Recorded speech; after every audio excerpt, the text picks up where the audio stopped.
Cups, cups, cups, cups. When you're working on your cups, your two main skills that you're working on is one, playing around with ribs and learning how to use a rib, and two, learning to make the same size and same shape. This week, you're going to work on just practicing like rough drafts, just playing around with making cup shapes, getting them thinner, getting them more even, all of those things.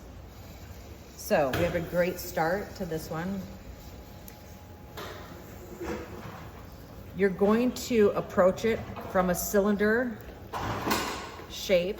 So I'm really focusing on bringing that clay up from the bottom.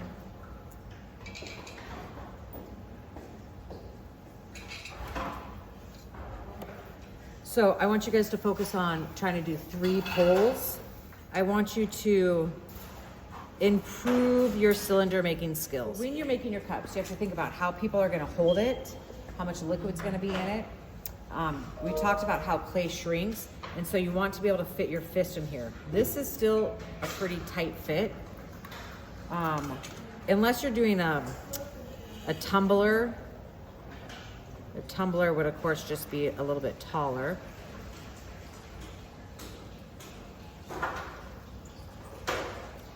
So now my fist fits pretty comfortably in there. I promise you it looks big now, but once it gets all fired to the end, it's gonna be the right size. So this is where I'm gonna start. And then playing around with ribs.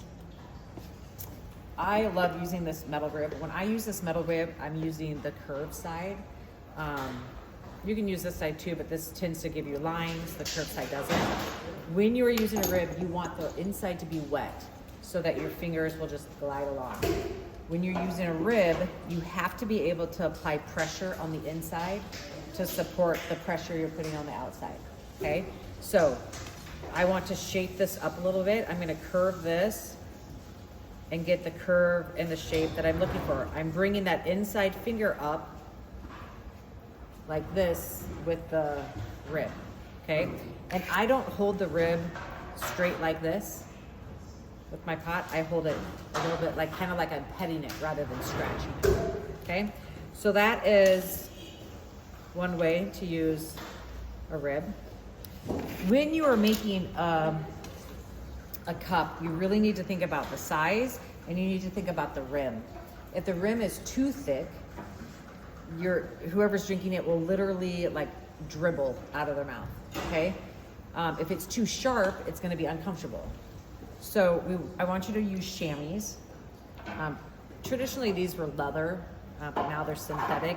I try to write on them so you don't lose them, so just kind of be careful to keep an eye on them. They're kind of slimy, which is what you want. You lay this over here and watch how I'm just gonna kind of pinch this part a smidge to not make it sharp, but make it a little thinner there and nice and smooth. So you guys see that? It doesn't mean the whole pot's that skinny, but at least that rim will work for drinking out of. When it comes to ribs, play around. This is one that somebody 3D printed. I haven't tried this one yet. Play around. Right now, you're just doing rough drafts. So it's just experimenting. You have to keep your rib in one spot long enough for your finger to be able to push the clay in to form that entire shape.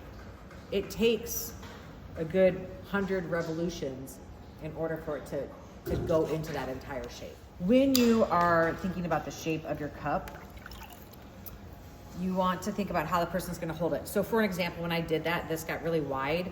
I almost think this might be too wide for my hand to hold. It would be kind of uncomfortable. So I'm gonna make this a little bit more narrow.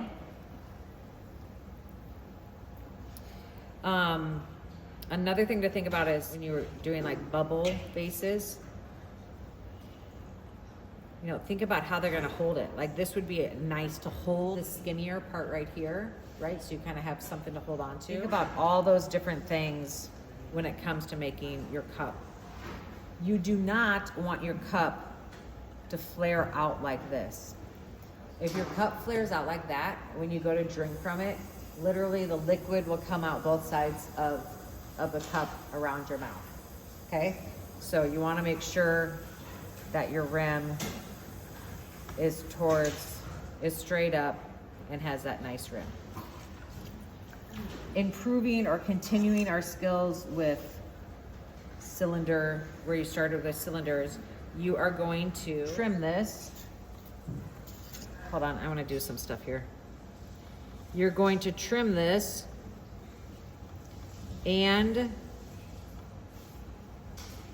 undercut it, just like you did with cylinders. Now, let's say you don't want all this stuff on here. That's fine. I do want you to play around with it. Just play around. If you want a straight one, you know, use a different rib, okay? The idea is to get comfortable with ribs. I'm decorating it while it's on the wheel. Okay, so trimming. Make sure it's mimicking the inside of your pot. I've got a little curve there instead of a 90-degree angle, so I want to curve this, similar to how I did with the base.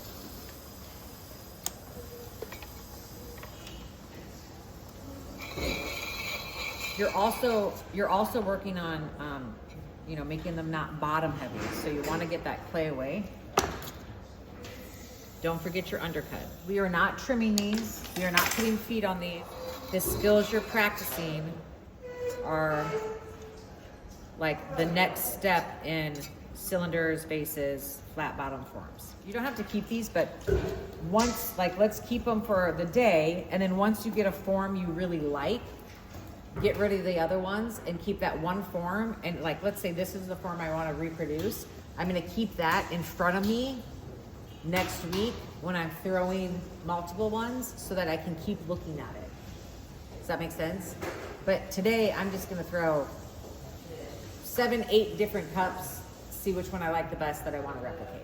The other ones, you know, still practice cutting them in half so you can see if you're throwing evenly. Like, I definitely could have taken more off there to make it more even. Got it?